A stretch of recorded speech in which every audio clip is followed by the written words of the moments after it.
Howdy, folks. Watch your step as you enter the boat. If you're entering from the back, come up to the front. If you're in the front, just follow the simple instructions of your simple-minded loader. Now, please listen to the boat loaders. They used to work in a sardine factory until they got canned. Well, they didn't mind too much, though. They worked for scale.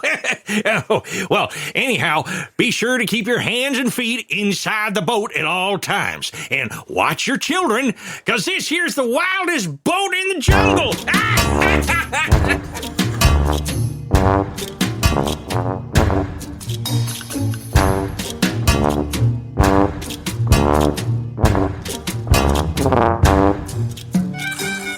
Hello and welcome to The Lowdown on the Plus Up, a podcast where we look at everyone's favorite theme park attractions, lands, textures, and novelties.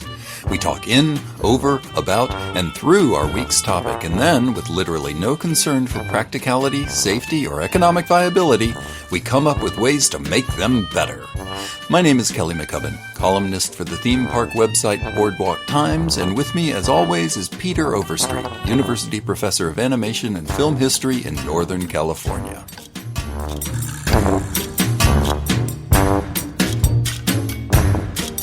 Hey, Pete. Yeah. What are we talking about today? Well, today we're going to go back into the jungle, my friends, because we're going to revisit one of our previous episodes where we covered the Jungle Cruise. But we did something very specific with that episode in which we said we're only going to talk about the Jungle Cruise before the opening of Indiana Jones and the Temple of the Forbidden Eye. That's right. So Pete and I are going to be your host for this adventure, and we are ready to get this cruise underwater. Oh, yeah. Underway. Hey, before we start this, I read something today that was a little bit sad, but I think we should pay a little respect to.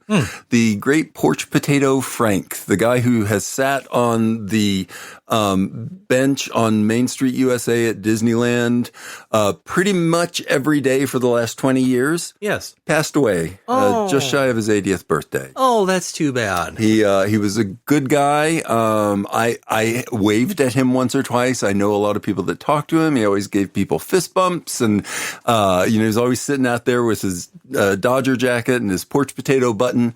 Oh, yes. And he used to tell people that every day was his best day. Oh, that's really cool. Yeah. Well, our condolences to his loved ones, friends, and family. Yeah. But another Disney unofficial Disney legend. Unofficial Disney legend. Yeah.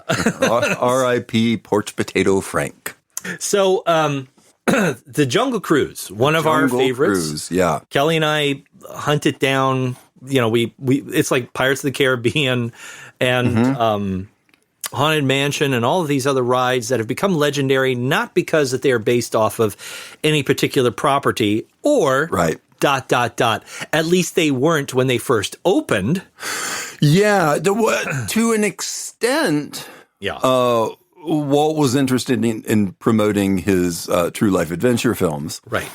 But it became pretty clear fairly early on that there wasn't going to be much that was very realistic about the Jungle Cruise. No. And as we talked about during the previous episode where we talked about pre-Indiana Jones ride Jungle Cruise, in its earliest conceptions, another inspiration was the African Queen. That's right. And you can see those elements in there.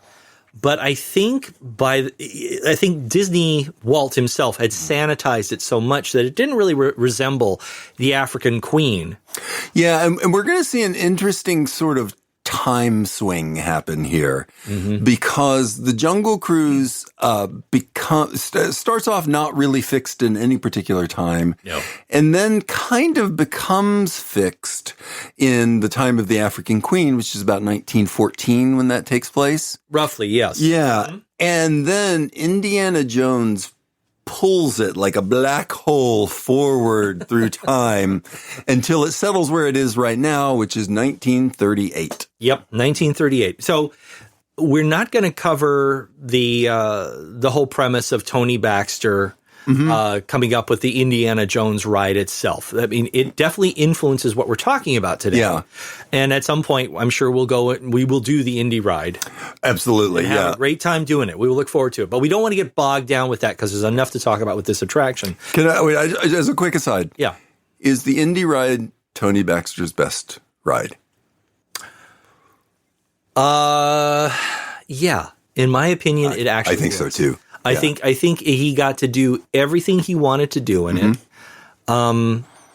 And I once had the honor of having lunch with him and a mutual friend of ours, Tim O'Day. Yeah. And sitting down with him at an ice cream parlor of all places, but asking him what his favorite designs were. And he said, man, I really wish I could have had the Indiana Jones that we first came up with. Right. And so this is why I mention this, is because in the initial they were talking about doing the Indiana Jones ride in the late 70s. Yes. Like pretty much as soon as Raiders came out, that was it. Like, let's start talking about this. What year is Raiders? Is it like I said 70s. 80, that's a misnomer. I meant 80s. But early 80s though. Yeah, early 80s though. The Raiders, as soon as that came out, they said, this is a ride. Yeah. And which it certainly is. Yeah. So the concepts, they started going around the park saying, what kind of things do you remember from Raiders? And they were saying, action, adventure, a rolling boulder. Yeah. And they would make a list of all the things that people would say. And the things that were repeated were action, adventure, snakes, and a giant rolling boulder. And they said, that's what we're putting in the ride. And, kind of pursuant to this conversation, the significant thing about the Jungle Cruise as far as the Indy ride is that the Jungle Cruise was much in the same way that like the People Mover used to go through, America Sings, and it would go through bits of Space Mountain and stuff like that. Or the Disneyland Railroad would go through Splash Mountain or Tiana's Bayou Adventure Now. And the Jungle Cruise would have transported through the Indy ride. Yeah, there's some fabulous piece of concept art that shows this basically a whole Indiana Jones world. Yes. In which there were like 3 or 4 different attractions all connected with this one underground system. And there are lava flows going over a Jungle Cruise boat, and the train is going through some of the parts. And there's a roller coaster, and a mine cart from Temple of Doom. Yeah, the roller coaster ended up actually being built in Paris. Yes. And what's useful, I mean, obviously it didn't happen. That would have caused Adventureland to become Indiana Jones Land. It was going to be so expensive. It would have been its own theme park entirely. Yeah. It would have been cool. But I'm glad Adventureland's Adventureland and not Indiana Jones Land, as much as I love that ride.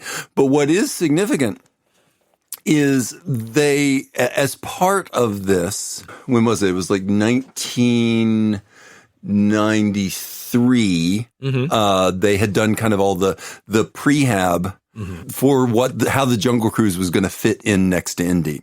This caused them to actually move the boathouse back to where it was originally. Yep. So, about 16 feet to the right. Again, wrapping around the Dominguez Palm, which we talked about in our last episode. Yeah. Yep. Still there. Saw it last time we were there. And we get to welcome back our friend, Bill Evans. Bill Evans! Okay. How does Bill Evans fit into this, Kelly? So Bill Evans had obviously planted all of these plants for the Jungle Cruise. Yeah. Though, here's the thing I just found out just today. When I was over at the Walt Disney Family Museum recently, the nice man, John, who runs the bookstore there, he was like, Kelly, do you have this book? And it was the new Don Hahn, Chris Merritt 70th Anniversary Book of Disneyland. And I was like, I don't need another history of Disneyland, man. He was like, no, you do. Yeah. And I trust him, so I got it. And it does have some amazing things. One of the things I just saw today was pictures that Harper Goff had taken of the excavated Jungle Cruise track with his handwritten notes to Walt on it. Oh, wow. And one of the things he said was that he had turned the walnut trees upside down to make the roots look like strange exotic plants. Harper could have been lying. He could have. But I'd say maybe there was a little more give and take between Bill Evans and Harper Goff than we previously thought. Anyway, that was interesting. But so Bill Evans is called back in 93 because now they have to put something between the entrance to the Jungle Cruise and the Swiss Family Treehouse, which was still the Swiss Family Treehouse then. It was about to become the Tarzan Treehouse, but not yet. There's 50 feet there. Oh, yeah. So there's not much room at all. And at the time, it was all trees. So who do they call to figure out what to do? Well, the guy that put the trees there. They call Bill Evans. Right. He came back in.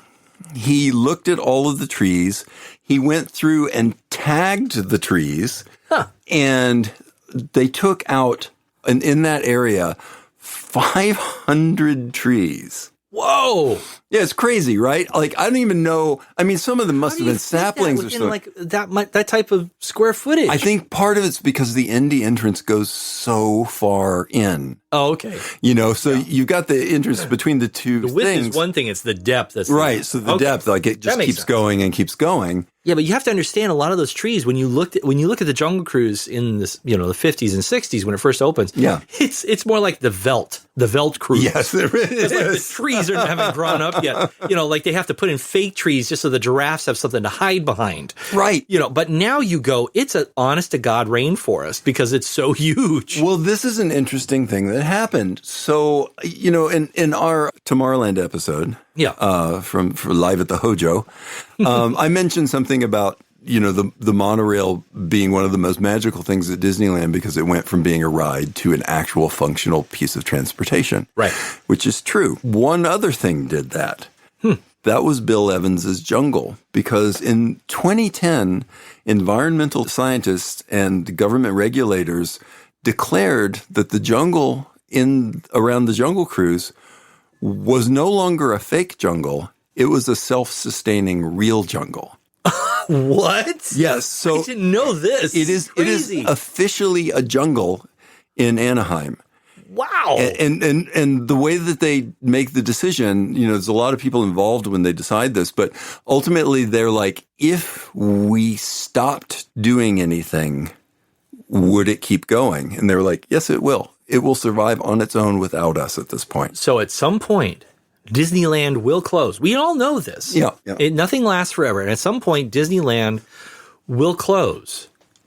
And then that jungle is going to take over. Yeah. That's kind of a cool thought where it's like Orange County, the OC jungle is going to take over completely. It's just going to keep growing and keep growing. It's like, okay, that's awesome. Yeah. There's like a fiberglass temple in the middle of it. There's, like thousands of years from now, like we went into the jungles to find what 21st century people were like back then. And we found this temple. And apparently they didn't like people with eyeballs. We can make heads or tails out of it. Forbidden eyes. I don't understand why they dislike that. That is my accent for how people will talk in the future. In the future. I always think they're going to talk kind of like Cary Grant, that kind of mid-Atlantic thing. Well, Clark Gable, don't go away, folks. This ought to get good. It's me again. But yeah, so Bill Evans brought in, tagged somewhere akin to 500 trees, which were pulled out and either replanted somewhere or stored alive, just mostly to save them and to figure out what to do to clear out that space. Mm-hmm. So, Bill Evans just keeps on ticking. I do want to put a pause real quick. Yeah. Because I have a little thing to share. Mm-hmm. We are friends with many, many people within the Disney fanatic world. Yeah. And there is somebody who I've done many shows with, really sweet guy, but he's probably one of the most visually seen in more recent years, especially on social media. His name is Bill Burns. Mm-hmm. This is the gentleman who cosplays as Walt Disney. Right. Most famously showing up in front of Great Moments with Mr. Lincoln and having Mickey Mouse have a flip out about it. Yeah. And it was, very heartwarming, heart-touching. Well, I don't know what the event was, but he was at Disneyland once again as Walt. Mm-hmm. And they were having a tour, a special tour / seminar with Bob Gurr. Yeah. And Bob was being wheeled through. I mean, he's in his 90s. So to get through Disneyland, he's being wheeled through in a wheelchair to save his stamina and so forth. And Bill Burns, a.k.a. as Walt, comes up to him and shakes his hand. And Bob Gurr gets this very funny look on his face. Mm-hmm. He says, "I miss you." Yeah. And it's like, oh, man. That's a testament to how the real Disney magic works, immersion and memory. Mm-hmm. Because Bob Gurr and Bill Evans and all these other people that contributed to things like the Jungle Cruise that have created this world sometimes forget that other people can do that too. Yeah. And as a thank you, that brings them back. So even though, Bill is not the animatronic, although I know a lot of you are actually out there right now lobbying to have Bill actually work as the animatronic in Great Moments with Mr. Disney, which, by the way, we predicted on this very show. That's right. I'm just saying. Like 2 years ago or something. We called that 2 years ago. But and we actually said, I think we should just have Bill Burns do it. So and we got Bob Gurr getting fooled, going, "Hey, it's Walt Disney." Well, Well, I'm pretty sure Gurr knew the difference between the illusion and reality, but I sure hope so. I do too. But he was obviously touched. I saw that clip. Yeah. And it's real interesting too, because when you listen to Mr. Gurr talk, which we have, and I got to chat with him for just a brief minute, he tends to kind of hold his feelings for Walt at arm's length. Mm-hmm. You feel like there's something going on there that maybe he's not saying, or it's hard to say. He certainly talked often about like leaving Disney and how happy he was to work at other places. But you see moments like that and you're like, yeah, okay. I think, it definitely hits on the nostalgia part where he misses the Walt that he first started working for. Right. That's something that is pretty interesting, that people who are purveyors of nostalgia. Yeah. Well, and after Walt, he worked for a couple of different people, and he would always sort of rate them by how much they were willing to go, here's the thing I want, just go do it. Mm-hmm. Which, you certainly first experienced with Walt. Yeah. So back to Jungle Cruise. Speaking of nostalgia. Yeah. There was this pursuit and agreement with Lucasfilm. Yeah. To have Star Tours open up. Mm-hmm. And then once Star Tours was open, they said, well, what else have you got? Well, we got Howard the Duck. No, let's not do that. We have Indiana Jones. Willow? No. As much as I love Warwick Davis. Sure. But we have Indiana Jones. Mm-hmm. And at the time, Indy was hot. Yeah. I mean, it had literally set the standard for so many action films from that point on. Yeah, for sure. A lot of copycats and a lot of, it's like Indiana Jones, ... but in Brooklyn. Right, yeah. Or in Astoria, Washington, whatever, Goonies. It was kind of marketed as another Indiana Jones. Right. Only with kids. And it has short round in it, so how could you get wrong? Right. How can you go wrong with it? Good old Kia Kwan. It's still pretty fun. Yeah, I love Goonies. Yeah. But the trick with the Jungle Cruise now is that it's in the way. Yeah. Yeah. And like you said, you've got that passageway, so it's in the way. Yeah, it's in the way. So they embraced it rather than getting rid of it. And there was actual fear. Yeah, which is brilliant. Yeah. There was actual fear. I remember this. Mm-hmm. There was actual fear from the fans that they were going to get rid of the Jungle Cruise. Right. Just to accommodate Indiana Jones. Because it's so big, there's no way we won't be able to accommodate an Indiana Jones. Well, they found a way. Yeah. But we'll cover that in an Indiana Jones episode. Yes. Let's get to the Jungle Cruise. Right. And one of the best things that they did is, as much as I love the look of the old Jungle Cruise boathouse, the landing. Yeah. Boy, that new one is great. There are places, there's always this great conversation. Kelly and I have had this conversation. I'm sure many of you listening who are Disney fans and fanatics and Disney adults out there who have had this conversation. If you could live all the time in one place in Disneyland, where would you live? And some people go, I'd live in Cinderella's palace. Or I would live in Mr. Toad's. I'd live in Toad Hall. Or I'd live in the Haunted Mansion. Yeah. My answer, believe it or not, is actually I want to live in the Jungle Cruise landing house. Yeah. I want to live there. I literally want to wake up with open walls around me. I'm in a canvas hammock. Yeah. And I've got a hornbill right over me, taking a poop on my shoes and waking me up. And I hear, today on the Jungle Cruise, there'll be more water on the Irrawaddy River. And you wake up in the morning, lean out the window, and go, you, young lad, get me a Bengal barbecue skewer. Right, yeah. Is it Christmas yet? Yeah. What day is it? It's Jungle Cruise Day. Wait, did you see that ostrich? What? The biggest one as big as me? Yeah. It's like, but if it was a real place, that's where I would be totally content to live out the rest of my life, just being a skipper. Yeah. But living in that outpost because it was so well developed. It really was. All the detail, which over time, since 95, has been slowly but surely been whittled away. Yeah. It's still pretty nice, though. It is. It's wonderful. It's still one of my favorite places. Like, I actually enjoy standing in line at the Jungle Cruise. Yeah. Just to kind of go, I'm here. Yes, I'm surrounded by 900 other people who just want to get on the ride. Yeah. But I'm actually perfectly content to go, and now I'm standing here. Yeah, and check out this cool pinned scorpion on the wall, and like, oh, look, here's the medical officer's area. Yeah. Oh, look, here's the radio hutch. Yeah. Oh, look, here's the chess set with bullets. You know, it's like, Now, here's the interesting thing. Yeah. And the fact that it's set in 1938 is because it's linked to the Indiana Jones ride. Yes. That's when that ride is supposed to take place, is in 1938, and this caused a little bit of trouble, or maybe not necessarily the Imagineers, because they've got all the resources that they needed because they poured everything into Indy. Oh, yeah. I remember that year. So at the same time, Knott's Berry Farm was opening their Mystery Lodge attraction, which is an attraction I really liked. It's been closed for a while for some reason. But, which, if you have not had a chance yet, go back to our previous episode on Mystery Shacks. Yes. Take a listen. Little show plug. But I remember someone saying, like, the Mystery Lodge cost $1 million. Indiana Jones cost $100 million. Yeah. And, today, so this was, early 90s money. So today would be significantly more. Oh, yeah. Yeah. Oh, yeah. Big time.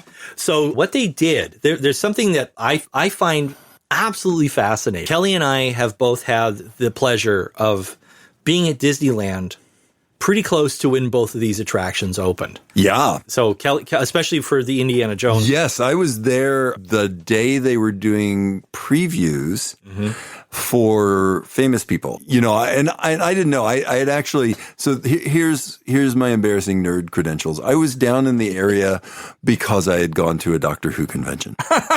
And, I wanted... Yeah, no lie. Kelly and I are massive Doctor Who nerds. Yes. And I don't just mean the new show. I mean, we are old school Doctor Who nerds. Oh, yeah. I wanted to meet the Fifth Doctor and Tegan, who were both there.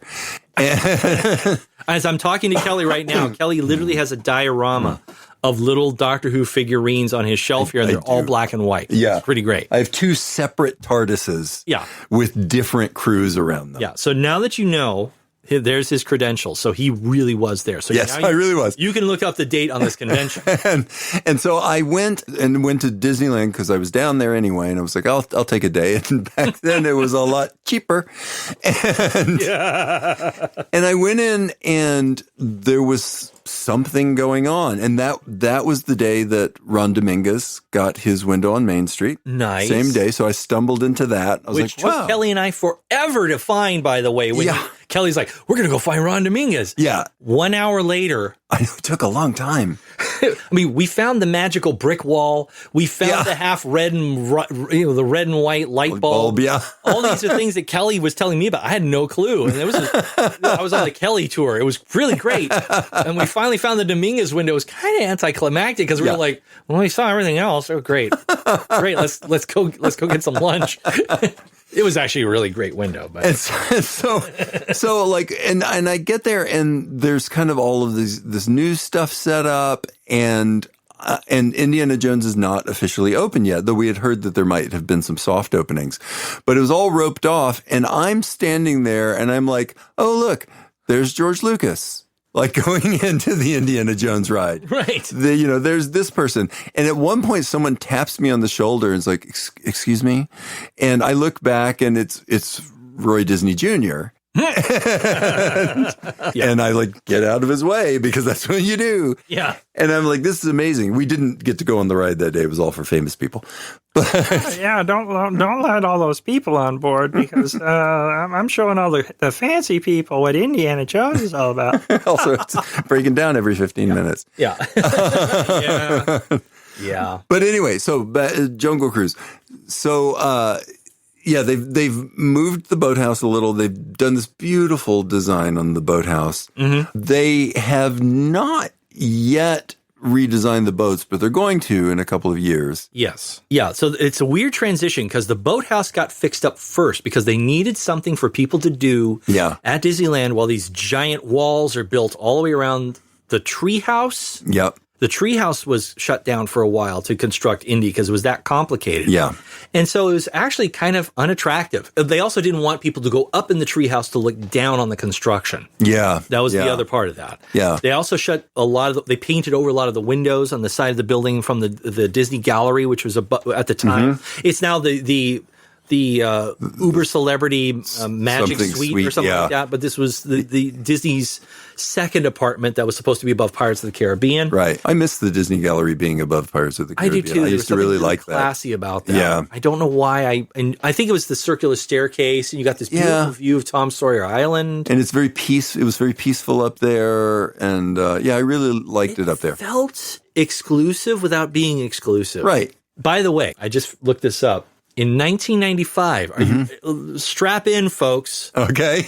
I'm not doing this to make you feel angry or anything like that. But in 1995, it cost you $31 to get into Disneyland for a one-day pass. Wow. $31.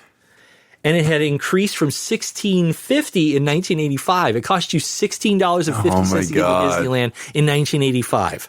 Oh, my God. Wow. So anyway, in 1995... the Indiana Jones attraction opens as, and the Jungle Cruise had this crossover where it had the white and striped, the white and black and color striped boats. Right. And then when the Indy ride comes over, there was a concerted effort of saying the boats are looking a little too clean compared to the rest of of this whole Adventureland area. It needs to tie into the Indy world. First off, Indiana Jones, when it opened up. Yeah. And again, we're going to go further into this in much more detail, but it's obvious to say that because of the popularity of the property and the hype surrounding the opening of this ride, lines were ridiculous. Yes, they were. It was impossible to get onto that ride. Yeah. You could ride it once if you were lucky in a day. Right. And again, with all the interactivity in that the Imagineers had put into that line, don't pull the rope, don't move the bamboo, right? All that kind of stuff that was in there. And again, we'll talk about this another time. They decided in the entertainment department, well, we can do that too.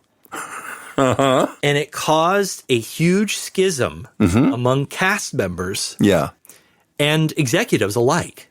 Through the Jungle Cruise. A drama that is actually more akin to Evermore. Our friends at Evermore. See, all of our Swifties are going to come on back. If I say Evermore a couple more times. I'll put it in the show title. Okay, great. We even talk about Evermore. So what happens is I forget the name of the fellow who was running the entertainment department at the time. He was responsible for revitalizing the spiel. Well, and I know at that point when they reopened for Indy, they were forbidden from making any jokes that referenced anything that was modern. Yes. Like they were not entirely forced to tighten it down to a script, but they were told you cannot say anything that's out of the period. Yeah, the only joke they were still allowed to make, from what I had gathered, having remembered hearing this, was referencing don't leave your children behind. Don't leave your belongings behind. Don't leave your children. If we do, we're going to nail their little feet down. Yeah, it's a small world. Yeah. That's the only joke that was any sort of reference to a modern thing. Right. So they had built this beautiful, immersive environment.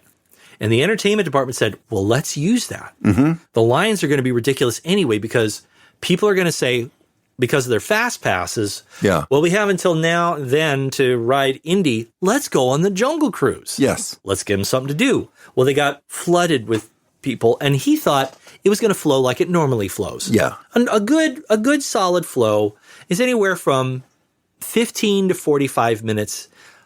45 minutes on a really bad day. Yeah. But like 15, 20 minutes, because that thing's a people eater. Yeah. he changed all that. Because whoever this person was, I remember reading this. I think it was in a book called Mouse Tales. It was like an unofficial guide to behind the scenes kerfuffles of Disneyland. It talks about the deaths at Disneyland. It talks about all this stuff. Yeah, I have that book. Okay, somewhere in this book, I believe this is where I read this. The story goes is that this executive said, first off, we're going to fire all the original skippers. Ooh, bad idea. That is a tight-knit community, and you don't screw with them. And we're going to get a whole new set of them, and they're all going to be, we're going to audition them. They're going to be actors. Oh. We're going to get all these improv actors that are starving for work. We're going to put them on the Jungle Cruise because they know how to improv and be perfect, you know? And we're going to give them a budget to go off to costume departments, antique stores, and put together little details on their costume that fit in the realm of 1938. Yeah. And make them individual characters.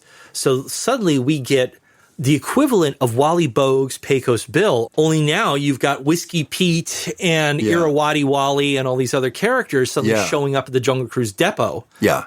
And all of those environments, the radio room, the medicine room, the part that's underneath the stairs where there's gas cans all over the place, but there's that chessboard, were populated with these actors. Wow. That would also double as skippers. So like you've got time in the environment and then you have time on the boat. And they trained on improv. They came up with all of the new spiel that was going to go on the Jungle Cruise. And it was a hit with audiences. Yeah. It was not a hit with the rest of the cast members of Disneyland. Yeah. Because all of those other skippers either left or got siphoned off to other parts of the park. Right. A lot of them winding up on the Fairy Tale Land boats. Storybook Land. Storybook Land, or they became Haunted Mansion butlers, or they became that'd be my guess, right? Canoe operators around. Yeah. You know, or they were piloting the Mark Twain, whatever, or they became tiki room operators. Yeah. They were furious. Yeah. And they would watch from afar going, what are these guys doing? It doesn't have the same flavor. It doesn't feel right. And the new guys were like, it totally feels like we're in the world, man. We're making this immersive. It's totally cool. And I remember this. I remember standing in line and interacting with all the characters. I got to play chess on that chessboard and help them make a move. Wow. I got to interact. You know, somebody did a spiel with, you know, like, oh, you need this type of medicine in your ear. You know, much akin to Shrunken Ned over in Trader Sam's. All of this stuff was going on with these characters in the depot. And so by the time I got onto the boat, I feel like I've pretty much been at like a Jungle Cruise equivalent of a Renaissance fair. Yeah. And interacting with this sounds actually pretty great. It is fantastic. Yeah. It was wonderful. The problem was, and one of many, but the one that killed it, first off, the executive branch of Disneyland actually had to intercede because there was so much talking behind the scenes between the old skippers and the new skippers. Yeah. That they were like, just shut up. Just stop. Yeah. Just stop. Like they would have secret meetings of the old skippers to talk about, these guys, we're going to take it back, man. We're going to take it back. You know, like it really caused some serious interdepartmental drama. Yeah. And what really killed it was one day was Tony Baxter going to Disneyland and seeing this line out in front of the Nickelodeon on Main Street. Yeah. And saying, oh, wow, what's this line for? Is there something like a celebrity or a special event? No, this is for the Jungle Cruise. Oh. What? It would take 2 hours to get through the line at the Jungle Cruise because these actors slowed it down so much. Oh, wow. They became the show so much that the line had nowhere to go. And it took forever to go from spot to spot to spot. Yeah. Because they're not all coordinated. So it's not like they're all doing their spiel simultaneously and then moving the crowd. Right. The crowd would back up until that spiel would be done. But like anybody knows who's in any sort of like traffic jam, i.e. the 101 or the 405, knows that when one car stops, the one behind it stops. And even though the first one keeps going, the other one is still stopped. Yeah. So that caused such a traffic jam. They said, forget it. No, the whole point of this was to get rid of the lines were longer for the Jungle Cruise than they were for Indy. Jeez. So they got rid of it. And it didn't last very long. So I got to see that when both were open. Wow. I did not get to ride Indiana Jones because the line was so ridiculous. Yeah, I mean, it'd be like 4 to 6 hours. Yeah, it was that bad. Yeah. And it took me 2 hours to get to the Jungle Cruise, but it was one of the most memorable Jungle Cruises ever. Yeah. The sad part of it is you can actually see some of that spiel and some of that attitude that's going on with the Jungle Cruise in the Michael Eisner version of Wonderful World of Disney on ABC. Where they're announcing the opening of Indiana Jones, but they also say, that's right, Mickey. We're here at the, that's my Michael Eisner. Yeah. Actually, no. Wait, here's my perfect Michael Eisner. You ready? All right. This is my Michael Eisner. So, okay. All right. Yeah, so we're here at Disney, Disneyland, the magical world of Disney, and I'm here with Goofy. Isn't that right? Oh, that's right, Michael. We're here in Disneyland. And guess who's in line behind me? It's Tony Danza. Hey, how you doing? And it is. It's Tony Danza getting on the... Hey, how you doing, Michael? Yeah, I was going to go get on the Jungle Cruise. And he gets on the Jungle Cruise, and his skipper is Charles Fleischer, the voice of Roger Rabbit. And they did this. I thought this would have been great if they actually did this on the ride. Yeah. They loaded the boat up with stunt people.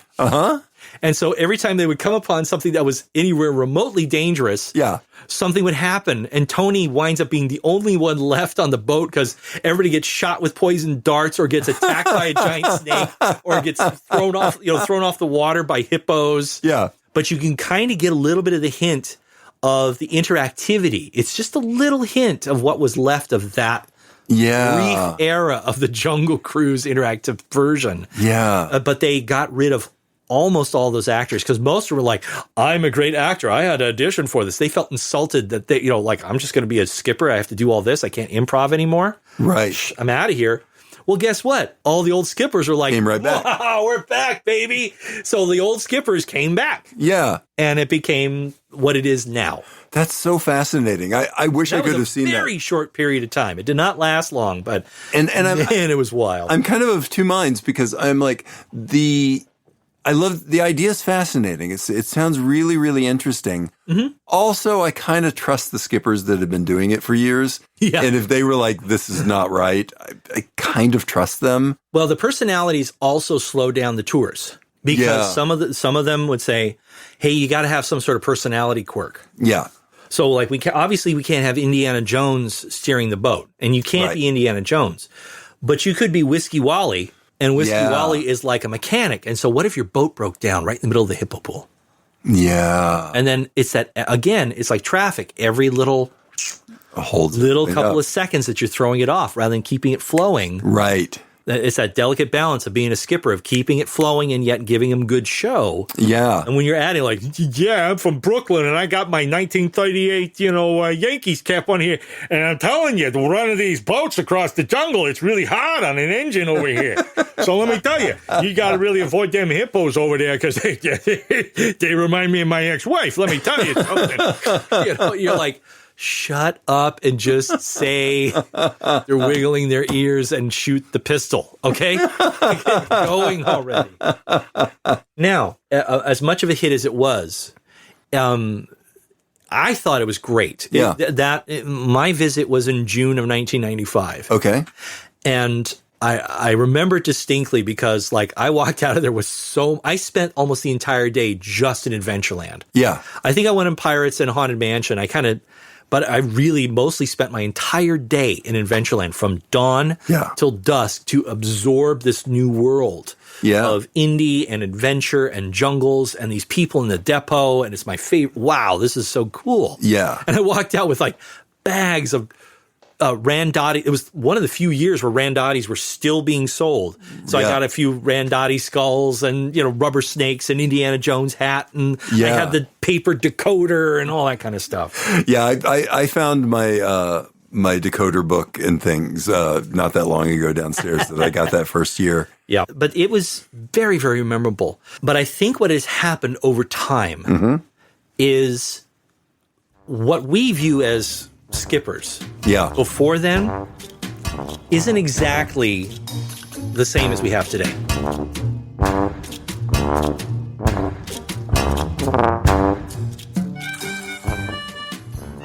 The Lowdown on the Plus Up is a Boardwalk Times podcast.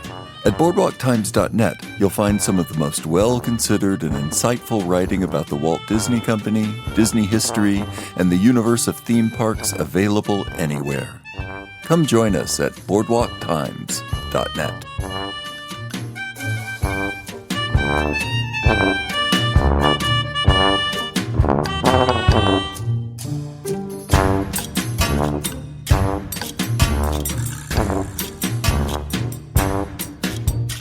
Yeah, I mean, they certainly had room to make jokes, and they did make jokes, but every once in a while the brass would come in and tighten them down. Yeah. Right, but they didn't have quite the zing that the skippers have now, nor do they have like the mystique. Well, I think we're at a place now where you're getting stand-up comics.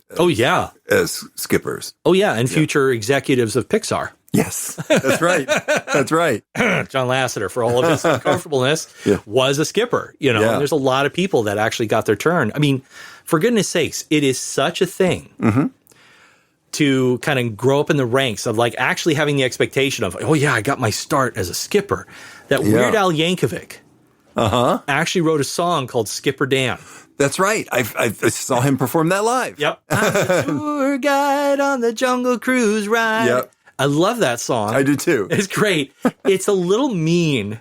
Yeah. But at the same time, it's mean because it's true. Yeah, no. They're all kind of like actors who are trying to make a living, but this is how I'm going to do it. This is how I'm going to make a living. Yeah. Yeah. But they also have to bear the brunt of changing attitudes. Cultural attitudes. I mean, the way that things have changed on the ride over time.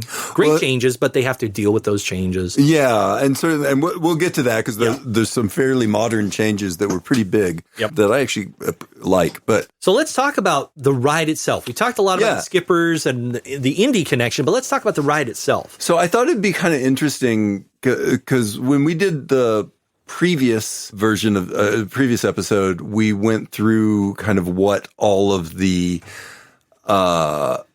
rivers that they were going on were. That changed with Indy, but I'll tell you what, I'll read the old one and come back to it. Oh, wow. So the version of the Jungle Cruise that was like post 1964. So that's post Mark Davis updating it with all the jokes. Right. And sort of moving characters around and adding some more sophisticated animatronics and stuff. Sure. So what you had was you launched from a boathouse.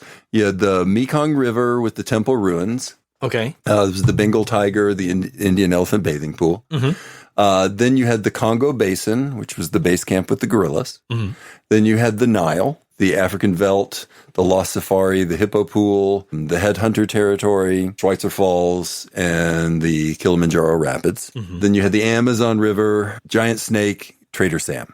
Nice. That's pretty much the whole ride. After Indy, what you had was the Lost Delta, but it was really an ad for Indy because you were passing the Temple of the Forbidden Eye right then. So the Irrawaddy River. Of course. The Cambodian ruins. The Indian elephant bathing pool. Some of this is exactly the same. Some of it's different. The abandoned camp with the gorillas. They've moved some of the gorillas around. The Nile, the African Veldt, the Lost Safari. That's one of the big things that's changed more recently. Yeah. The hippos, the Headhunter Territory, backside of water. Between that early one, 1964, and Indy, they had added piranha to the Kilimanjaro Rapids. I love the piranha. Yeah, they're so goofy. I kind of like it though. It's just piranha, and it gets kids. Oh, it does. Kids love the piranha. I mean, come on. And the Kilimanjaro Rapids were dumb. They just didn't seem like rapids at all. It's like, oh, there's a couple of rocks over there. So now it's the dumb rapids and a couple of fish on a wheel. It's an improvement.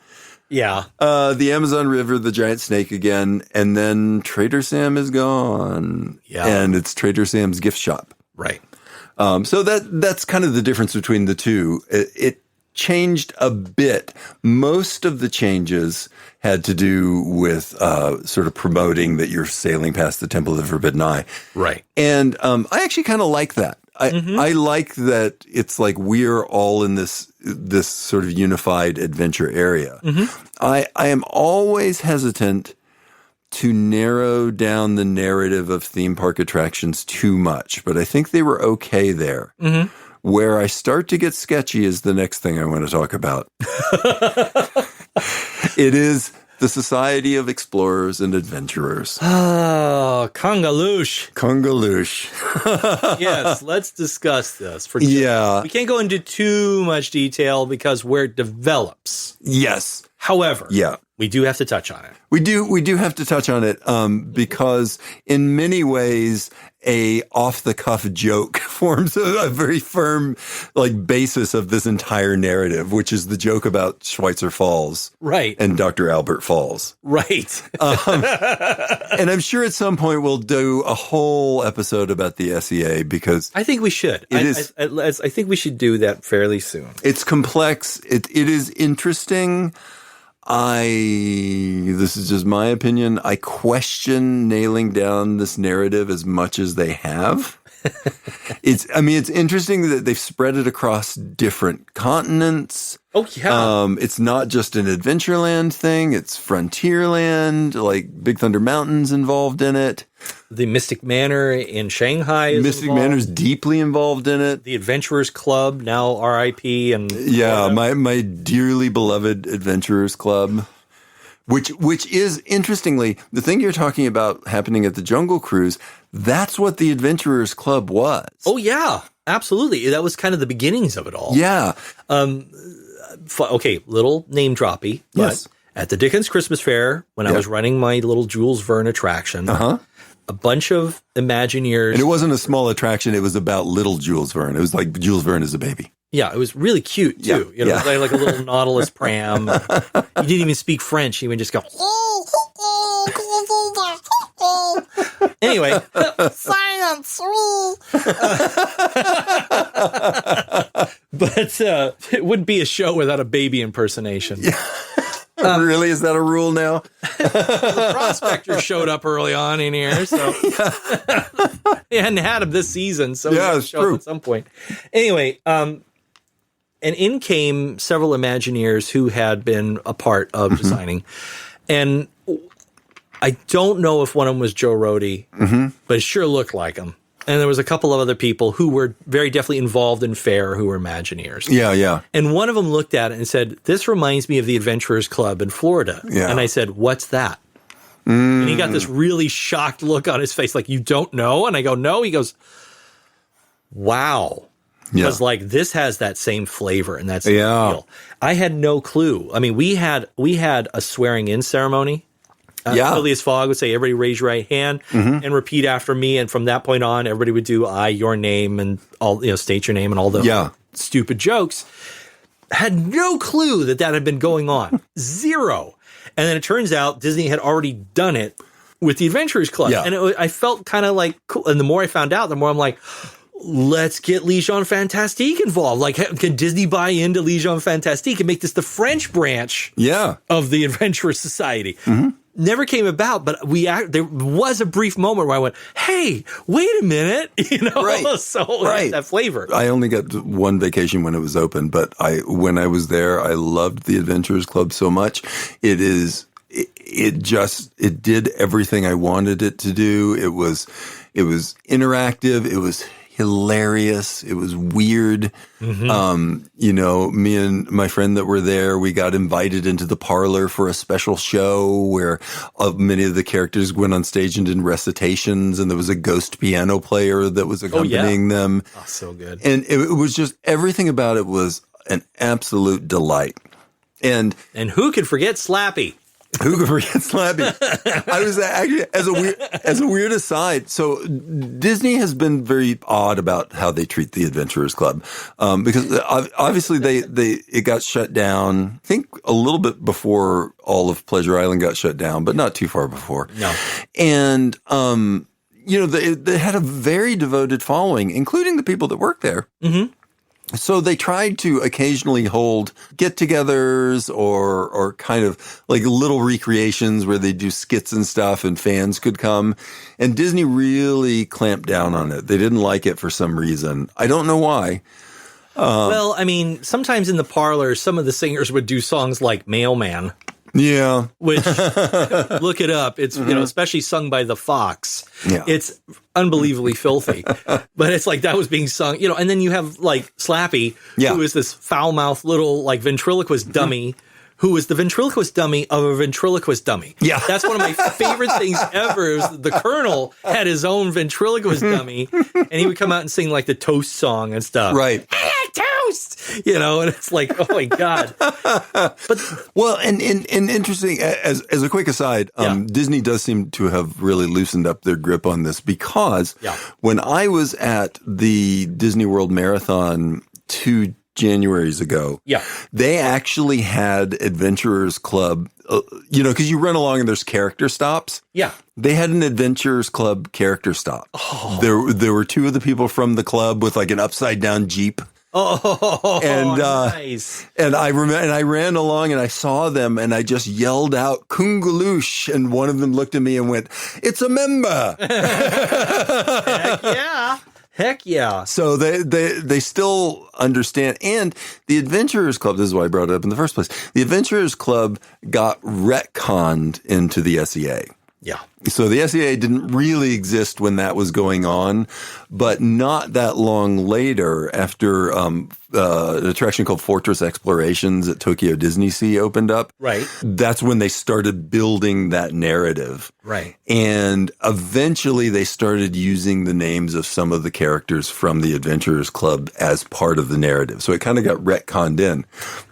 Wow. And it wasn't until, though, when they had renovated the Jungle Cruise at Disney World and built the restaurant, the Skipper's Canteen. Right. Where they actually fully put Albert Falls like firmly in that narrative. I got to eat at the Skipper Canteen last time I was out there. It's a lot of fun because it's basically skippers are now your waiters. Right. and it's a really lovely place. Food's pretty good too. But that was the point where they decided, Albert Falls is a real person. Mm-hmm. He has a daughter, Victoria Falls, who took over the company after he died. Right. Albert Falls started the Jungle Navigation Company, which is now a part of both parks. He supposedly had built the Skipper Canteen so that he could use a secret room in the back to have meetings of the SEA. Interestingly enough, there's another reference to the Adventurers Club at the Disneyland Jungle Cruise. Mm-hmm. There's 2 pieces of cargo that are where the old FastPass machine, the old physical FastPass machine are. Uh-huh. And the cargo is labeled, and it's labeled the names of 2 of the characters from the Adventurers Club. There's more than that. Go for it. If you're in line and if the line is long enough to circle all the way around on the top bank, the top deck. Yeah. There is a glass elephant. Mm-hmm. That is inside of a crate that you can see from the outer area. That glass elephant used to live inside the ice cream parlor in Main Street. Oh, interesting. They took it out and they needed a place to put it, so they popped it out, put it inside of a crate as if it was like an Indian artifact, and just moved it. Because people love the glass. It's fiberglass, it's resin. Yeah. But it was the glass elephant, there was something kind of cool about this, but it was decorated with it's an Indian elephant, and it has all of the little horn, the tusk caps and the howdah on the back, the golden howdah built on the back. Yeah. And they said, put that into a crate. If you look at those crates, they're all labeled the same way as the cargo that's in the FastPass. So it's still connected. Oh, interesting. So it's really interesting how they built that in. And a lot of the sort of artifacts that the adventurers purportedly brought back to the Adventurers Club, when the club was closed down, they were shipped out to different places. A bunch of it was sent out to Mystic Point in Hong Kong Disneyland, and especially the small restaurant next to Mystic Manor, which is sort of loosely their haunted mansion, kinda. It's a great ride. It's super. a great ride, but it is because the society where it was installed ain't that cool on ghosts. Yeah, they had to keep it kind of more about magic than supernatural, scary stuff. But super neat. And there's a restaurant next door to it called the Explorers Club. A lot of the Adventurers Club stuff went there. Yeah. And if you go to the Bengal Barbecue at Disneyland, just across the street from the Jungle Cruise, you can go in and there's pictures of some of the other members of the SEA. Yeah. And Albert the monkey from Mystic Manor is in a picture with Bogart and Hepburn sitting on the African Queen. That's a nice touch. Yeah. So there's another member of the society that I think needs to be mentioned because this character became installed before Indy even opened. He was a transitional character. Okay. That was kind of laying the groundwork for this bigger world wrapped around the Jungle Cruise. Yeah. His name is Albert Awol. Albert Awol. Albert Awol. Not He's the familiar with voice him. of the jungle. This is, if you are standing in line and you hear, my spurs go jingle, jangle, jingle. Yep. You're listening to the old radio and you hear a couple of radio announcements. From 1991 on, those radio announcements would be interrupted by various reports and audio gags, all hosted by Albert Awol. And so he would do all the jokes like, we have found a wallet, full of $500. Please come over to the radio station and we will give you back your wallet. That kind of stuff. But it became a way, like they would make jokes like, hi, this is Albert Awol here at the Jungle Cruise. And we noticed that some of you have actually been noticing that the line isn't moving well enough. Who here thinks that the line isn't moving well enough? Okay. For the rest of you, please take a step to the right and let the others go past. People actually did that. Oh, wow. It caused some problems, so they had to get that out of the soundtrack. Yeah, take it out. Because they thought it was a real dude talking to him. So, but Albert Awol is the voice. Welcome aboard the Jungle Cruise. And here we are. We're listening. There's reports of crocodiles out on the Nile. And that's the voice. That's Albert Awol. He started appearing at the Jungle Cruise Outpost in 1991. Okay. And has been kind of a fixture ever since. Is Albert Awol, that's the name of the character? That's the name of the character. Okay. He eventually was replaced just with Jungle Radio. Apparently, Albert Awol originally was a pre-recorded character that had all these bits as if he lived in that upper tower in the front of the Jungle Cruise, which is above the rest of the line. Yeah. So he's up there looking down on all the so he's basically kind of like the conning tower operator. That's Albert Awol. So he was the guy who was responsible for dispatching all of the boats, getting them out there, making announcements, that kind of stuff. And then in the meantime, like Bill Murray and Meatballs, he would mess with people with his radio. Yeah. Right. And that was Albert Awol. But eventually he was replaced just with straight up radio with a couple of those gags put in. Yeah. And the personality just kind of went further and further away. There are various personalities that they comment upon. There's references to Bob Matty, Winston Hibbler, True Life Adventure Films person, and of course Harper Goff. The music and the pace is a lot slower. They actually added him. There was a little bit of an overlap of Albert Awol into the Temple of the Forbidden Eye line. Oh, yeah. But just by the truck and the generator. You wouldn't hear the rest of it. The further along, okay. Because it was too much Jungle Cruise and not enough Indy.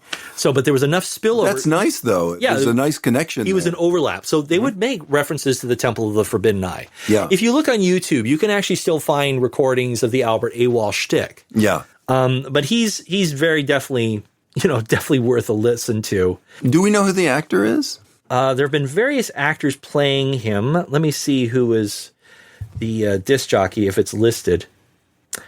He was. The name was the name of the radio station that Albert Awol broadcast on was the DBC, the Disneyland Broadcast Company. Oh, all right. Yeah, but he was very much like a Depression era radio personality. Doesn't say who played him, but I'll bet you anything. If we looked up who it was, we'll have to do it as a supplemental. Yeah, I think it's the same guy who plays the genie in Aladdin's Other Lamp. Oh, that would make sense. So it's the same era. You know. No doubt he had a part in Tailspin or at least Darkwing Duck in the back. Right. Like one of those voice actors of the 90s. Everybody was chipping in at Disneyland at that point. Yeah. I'm not complaining. It's just the state of affairs. Yeah. So, yeah. in 2001, Yeah. They did some things like they disarmed the pilots. So now they put the gun in the front of the boat. Yeah. And it's on a chain attached to the boat for obvious reasons. Yeah. Because of Columbine. Columbine. They were no longer firing at the animals. They shoot it up in the air to scare them away rather than shooting the animals themselves. Well, there was a period where they weren't allowed to fire at all, and that seemed to cause some chaos. Yep. Partially because they could no longer signal the dock that anything was wrong. Yeah, they were reinstated in 2004. So for 3 years, the poor skippers at the dock are like, when are they getting back? I don't know. Yeah. When do we launch? I don't know. I remember one skipper, I remember writing about that time, one of the skippers like, everybody scream at the top of your lungs. Ah! Great. It was at the hippo pool. Yeah. You know, like, it didn't matter. great, Yeah. that'll get them going, you know. I also have, in 1999, the boats were replaced. Yes. They were replaced with boats that were 4 feet longer. Mm-hmm. And again, Bill Evans showed up and talked them into getting rid of the awning. Huh. Because he said, he was like, look, at this point, these plants that we planted, like 38 years before or something, he's like, some of these are 70 feet tall. Let people see them. Yeah. It looks like a real jungle now. Yep. I mean, I always thought it'd be neat to actually put like a netting.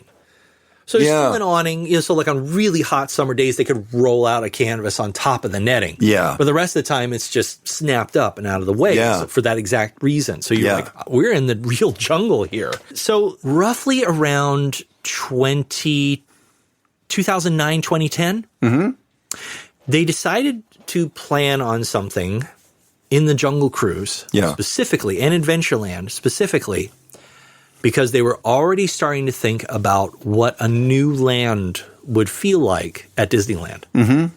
That new land was, of course, Star Wars. Yeah. Galaxy's Edge. Yeah. Galaxy's Edge. And they were trying to figure out, how do we make it interactive? How do we play around with this? Yeah.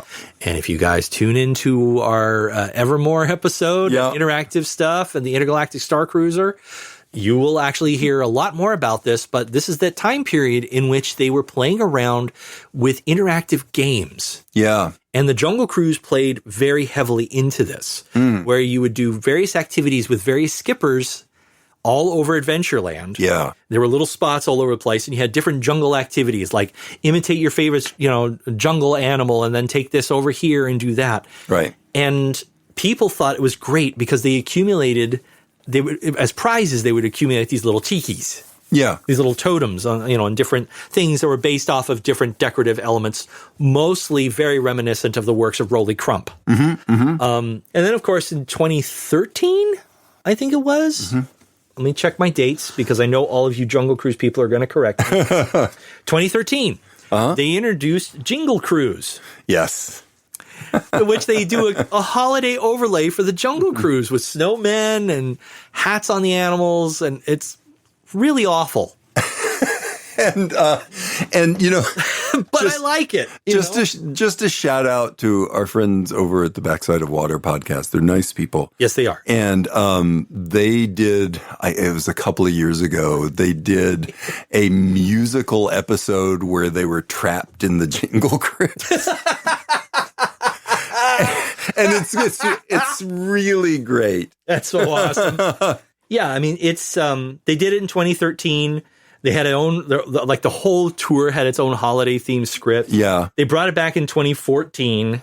And then it continued. I'm not sure when they stopped doing it. I don't know if they still do it or not, the Jingle Cruise. Yeah, I think they do. Do they? I'm not sure they do it every year. I remember fairly recently, actually. This was 2017, something like that. A little bit before that. Yeah. They had to shut down the Jungle Cruise for renovations. So the elephants needed reskinning and repairs. I got to see them airlift one of the elephants out with That's the helicopter. awesome. It was cool. It was like, wow, I be done seeing everything. Yeah. There it is. Because I've seen an elephant fly. Yeah, there it is. As uncomfortable as that song makes me feel. But still, it was really cool, but they did something brilliant. Mm-hmm. They shut down the ride, and everybody who came over to see it got an apology from the skippers. standing out front. Really? Here's how they handled it. They put the usual giant plywood walls, coming next season at Disneyland. Yeah. Ladies and gentlemen, boys and girls. Right? They put that out in front, and they would have a couple skippers there with a big map of the Jungle Cruise, and they would act out the Jungle Cruise. Oh my God. In front of you.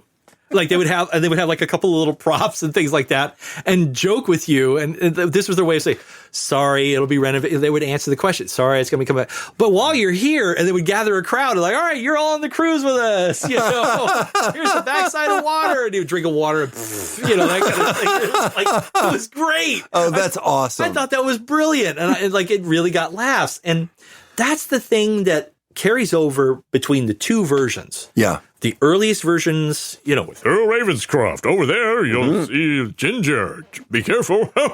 Ginger snaps. you go from that to today's Jungle Cruise. Yeah. The humor and the playful attitude of all of that has been a lot of fun. Yeah. And so, we have an attraction that from the beginning was supposed to be some sort of kind of naturalistic salute to the true life adventures, and then became this slightly more comic kind of play on the African Queen a little bit, with just some sort of comic, darkest Africa tropes. Right. And then got, dragged into 1938. And elements of all of those are still there. Oh, yeah. And it was never completely redone. There's bits of all of those. And the one through line is the skippers. Absolutely. Yeah. And it becomes its own worst enemy in some ways.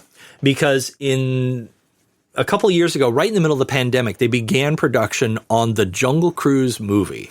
Yeah. Starring Dwayne "The Rock" Johnson. And I had high hopes for this because I went, okay, if it's like Brendan Fraser's Mummy, where it's tongue in cheek and action, and it's kind of fun, and there is some of that there. Yeah, it's not because we saw it together. Our families went and saw it at the drive-in. Yep. And I wish it was a float in that would have been a lot more appropriate for us, but it was at the drive-in. Yep. And there is a lot about it that I enjoy. Yes. But it tried so hard to be Pirates of the Caribbean. Yes. That it lost the point of what makes the Jungle Cruise good. Right. We don't need, undead conquistadors. We don't even need the Tree of Hope. Yeah. We just need to see an idiot skipper and someone who's on a very serious journey. Yeah. Where the skipper, the river goes left, the river goes right. Which one are you going to take? Yeah. We're going to take the serious one with the goofy skipper. So the goofy skipper's attitude actually helps them get through the more serious river. Yes. But the fact that they actually, my favorite part of the whole movie is when you're first watching Dwayne Johnson doing his own jungle cruises. Yeah. And everything is pasteboard. Yes. He's got actors dressed up as headhunters. Yeah, it's great. And his backside of water is literally just a tube hanging over the boat. It is so good. Yeah. That I laughed out loud at that moment. And unfortunately, that's the best part of the whole movie. Yeah. And they were talking about doing a full overlay to make it match the movie because they were so convinced that this was going to be it. This was going to change everything. And they said, never mind. Yeah. But they took that budget. The movie didn't take off at all. No.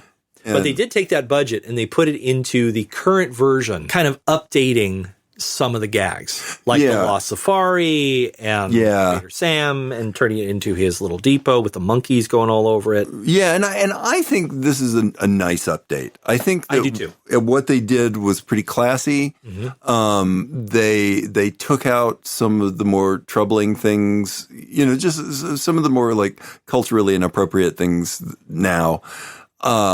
They just kind of excised them without sacrificing the jokes. Oh yeah. Well, the Lost Safari, they just changed genders and cultures. And it was like, that's great. That worked out. Just now, as funny. Now, the Headhunters, I really, here's, this is close to a plus up. The Headhunters, what I really wanted to do was to have them be Jungle Cruise recruiters. Oh, that'd be great. So here comes a bunch of headhunters. Yeah. Hey, you want to work for us? Hey, you want to work for us? So that way, want to be a skipper? No. We've got plenty of skippers. Don't worry. And they go, Yeah.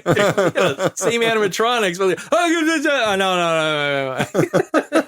They just look like a bunch of Disney execs. Yeah. But I don't think that actually would have gone over well. Yeah, I think we've seen this pretty dramatically twice in the modern era of Disneyland and Disney World, where we've seen them just sort of update some cultural insensitivities to something a little, I don't know if more appropriate is the right word, but a little less shocking. And I think with the Jungle Cruise, they kind of did it right. And with Pirates of the Caribbean, I do think that there were some things that needed to be fixed with Pirates of the Caribbean. And for those of you who are going to kind of come after me going, well, this is an original Walt attraction. Walt himself was concerned about some of the things in Pirates of the Caribbean and said so. He several times, like, I'm not we may have gone too far with this. Them to update it was not inappropriate. No. That said, in this case, it screwed up some of the jokes. I agree. Yeah. I agree. Which I think, actually, we are to a point, unless you have some more tidbits to share. I don't think so. I think we reached a point now where this is the point of our show in which we discuss without any consideration to money or safety or feasibility. Yeah. Our plus-ups. Yeah. And I went last time. Oh, no. Punk. So it's your turn to start off our plus-ups. Okay. I think that Tony Baxter's idea was a pretty good one. Mm-hmm. And that if the Jungle Cruise could run into a little bit of Indiana Jones, that would be super cool. Mm-hmm. And I recognize this would take a whole bunch of excavation and moving things and doing things that are probably impossible at this point. But it would make the Jungle Cruise longer, which is great. It had to be shortened a little bit for Indy. Yes. Not in the same to the same level that the Rivers of America were shortened for Galaxy's Edge by any means, but it was shortened a bit. Extend it. Let it run through some area, even if it just kind of goes through parts of the queue or something. I don't know. You're just saying that because you just want to be able to share your knowledge about the water system of Disneyland. Hey, did you know? No, but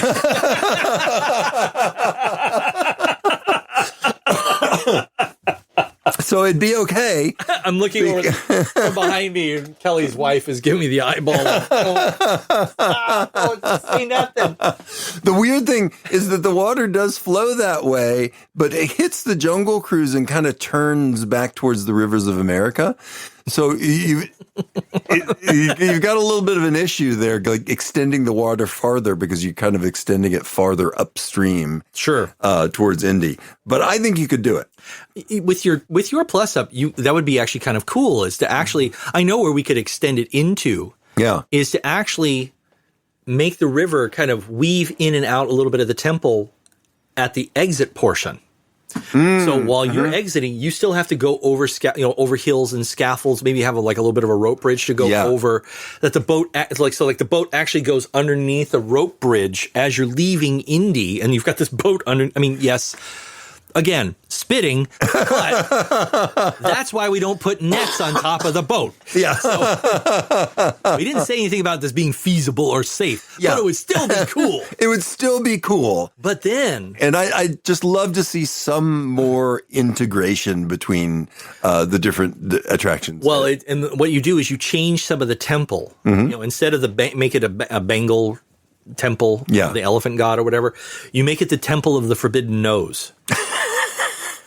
I mean, and so you go into the nostril through the... Yeah, you go into the nostril of Mara. Looking for the forbidden emerald. My friends, welcome aboard the Jungle Cruise.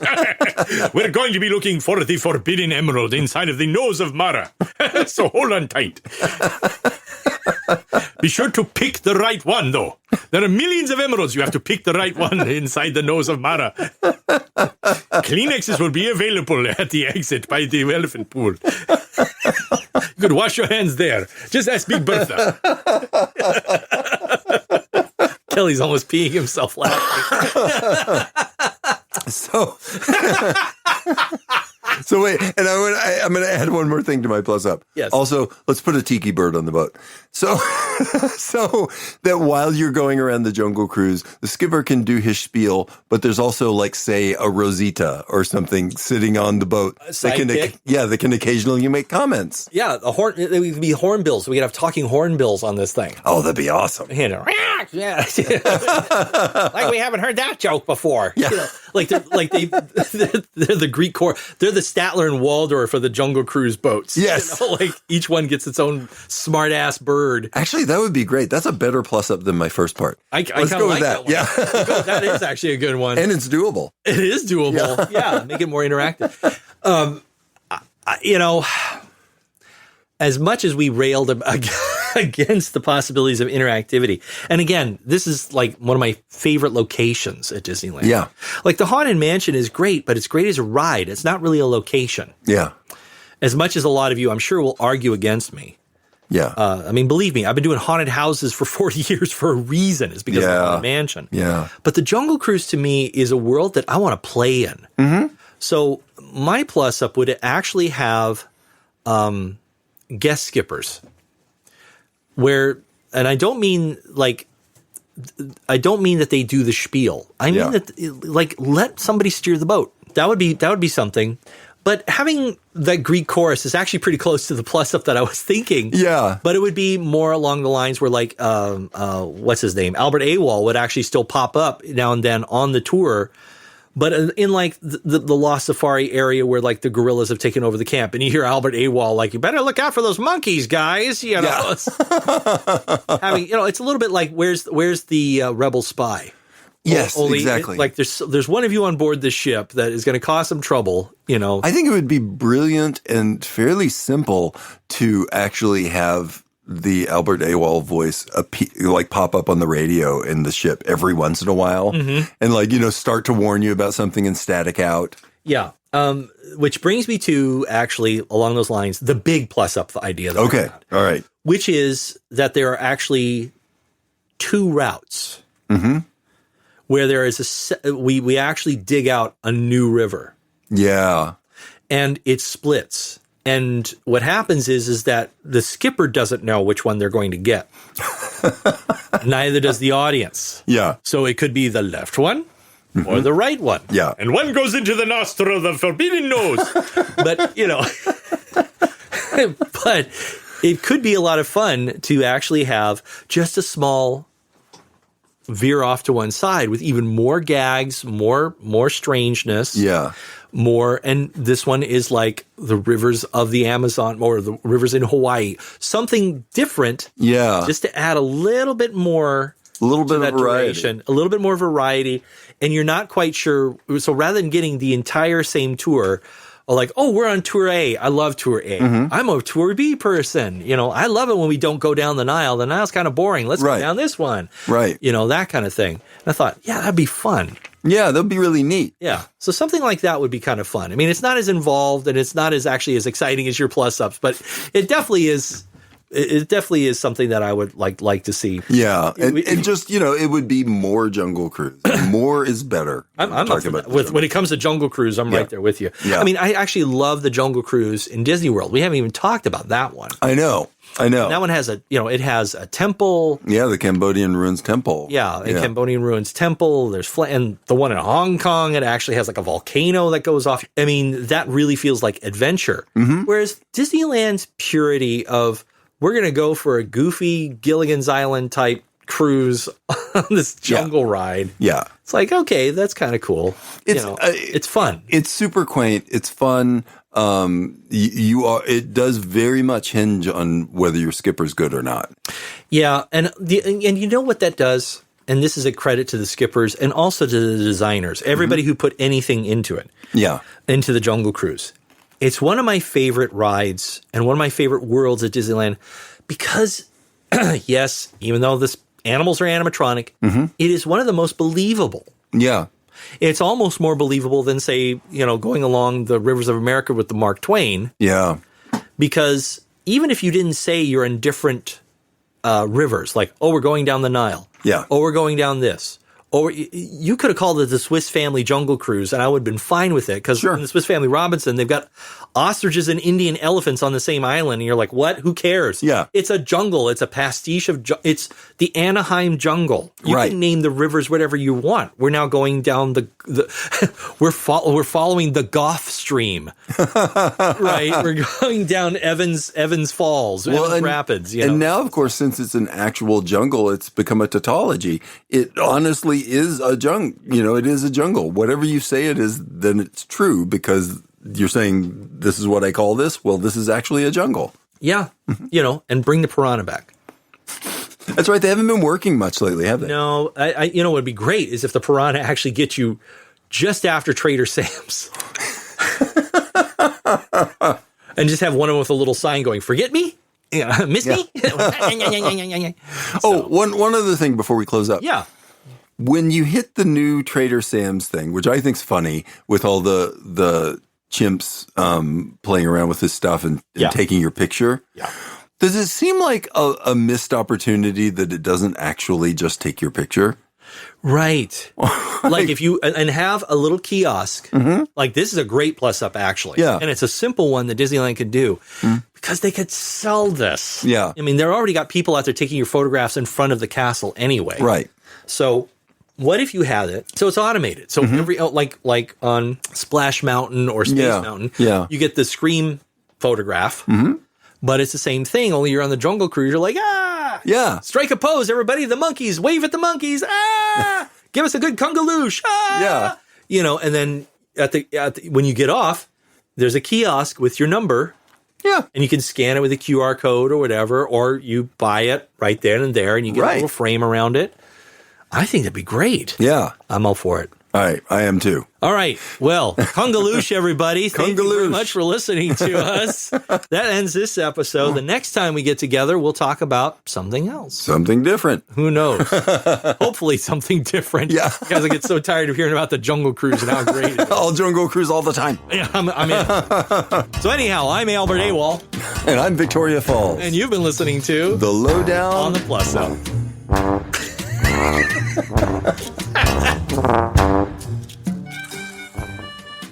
We hope you've enjoyed this episode of The Lowdown on the Plus Up. If you have, please tell your friends where you found us. And if you haven't, we can pretend this never happened and need not speak of it again. For a lot more thoughts on theme parks and related stuff, check out my writing for Boardwalk Times at boardwalktimes.net. Feel free to reach out to Pete and I at Lowdown on the Plus Up on Blue Sky, Mastodon, Instagram, and all the other socials. Or you can send us a message directly at comments@lowdown-plus-up.com. We really want to hear about how you'd plus these attractions up and read some of your ideas on the show. Our theme music is Goblin, Tinker, Soldier, Spy by Kevin MacLeod at Incompetech.com. We'll have a new episode out real soon. Why? Because we like you.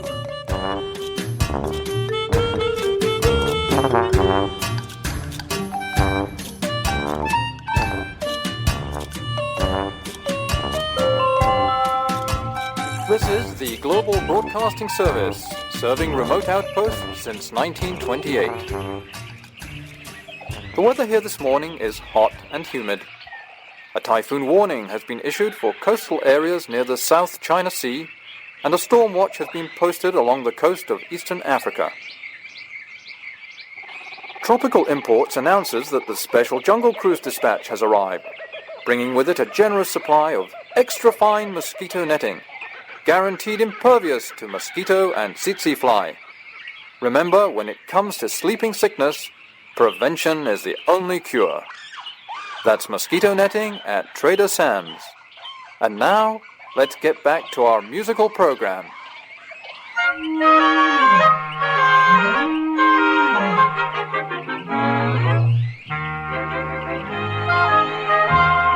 You must remember this, a kiss is still a kiss, a sigh is just a sigh. The fundamental things apply as